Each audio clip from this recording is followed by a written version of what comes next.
Əziz dostlar, bilirsiniz ki, mən daha çox ölkənin problemləri ilə bağlı danışıram.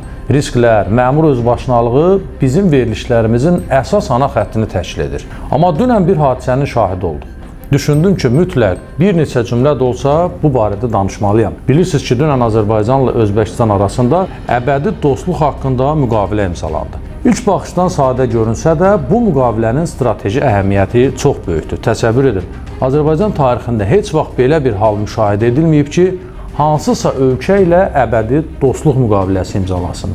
Özbəkistan və Azərbaycan arasında əbədi dostluğu hədəfləyən sənəd hər iki ölkə qarşısında təkcə hüquqi siyasi öhdəliklər yaratmır, həm də mənəvi tarixi məsuliyyət formalaşdırır. Bu, klassik deyil. Fərqli ittifaq fəlsəfəsidir.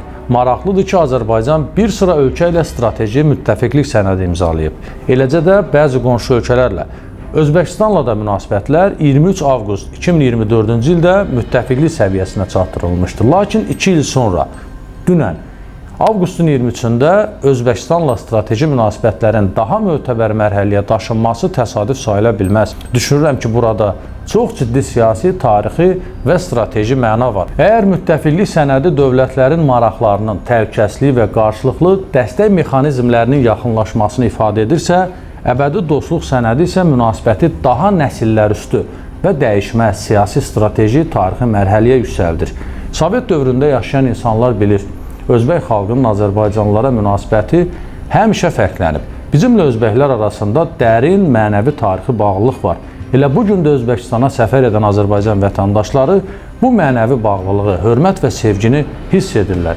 Türk dövlətləri içərisində yeganə ölkədir ki, Azərbaycana münasibəti heç vaxt dəyişməyib. İki ölkə arasında heç vaxt dalğavari və gərginliklə müşahidə olunan əlaqələr olmayıb.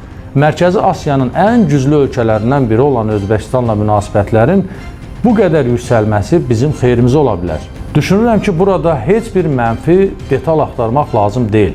Hamınızı Özbəkistana səfər etməyə, qardaş Özbək xalqını daha yaxından tanımağa dəvət edirəm.